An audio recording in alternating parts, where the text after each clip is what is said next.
Instant economy இன்றைக்கி 12th மேக்ஸில் exercise 4.3ல் 4th டிவிஷனில் தேர்ட் சம் பார்க்க போகிறோம்.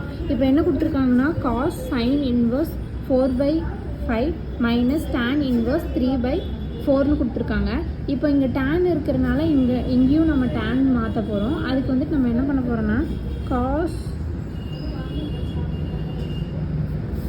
சைன் இன்வர்ஸ் இங்கே இருக்கிறதுனால நம்ம வந்துட்டு இங்கே ரைட் ஆங்கிள் ட்ரையாங்கிள் எடுத்துக்கிறோம். ரைட் ஆங்கிள் ட்ரையாங்கிள் எடுத்தோன்னா இது வந்துட்டு தீட்டாவாக இருக்கும். இங்கே வந்துட்டு 4/3ன்னு போடுவோம். இங்கே வந்துட்டு பித்தகாரஸ் தேரம் வந்துட்டு அப்ளை பண்ணுவாங்க. அப்போ இது என்ன பண்ணுறோன்னா ஆப்போசிட் பை அட்ஜஸ்ட்னு எடுப்போம். அப்போது இது வந்து டேனாக மாறிடும். tan inverse 4/3 minus tan inverse 3/4 அப்படின்னு வரும்.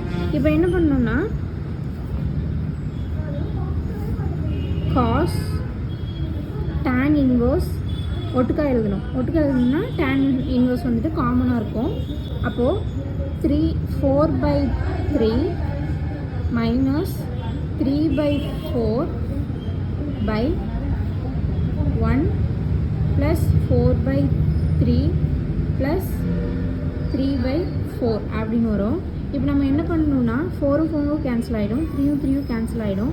க்ராஸ் மல்டிப்ளிகேஷன் பண்ணணும்னா நம்மளுக்கு இதையும் இன்ட்டு பண்ணணும். இதையும் க்ராஸ் மல்டிப்ளிகேட் பண்ணணும்னா காஸ் tan இன்வர்ஸ் 7/27 அப்படின்னு வரும், 24ன்னு வரும். அப்போது இதை வந்து தனியாக பிரித்தோன்னா 7/12 × 2 அப்படின்னு வரும். இப்போ இது இன்ட்டு பண்ணால் நம்மளுக்கு 24 வந்துடும். அப்போது இதையும் வந்துட்டு காசாக மாற்றணும்னா இதுக்கும் நம்ம வந்துட்டு ரைட் ஆங்கிள் ட்ரையாங்கிள் எடுக்கிறோம். ரைட் ஆங்கிள் ட்ரையாங்கிள் எடுத்தோம்னா தீட்டா 7 24 இங்கே வந்து 25 வருது. 25 ஏன் வருதுன்னா பித்தகாரஸ் தியரமில் வந்துட்டு 25 வரும். அதுங்காட்டி நம்ம 25ன்னு போட்டிருக்கோம். அப்போது என்ன பண்ணணும்னா காஸ் இன்வர்ஸ்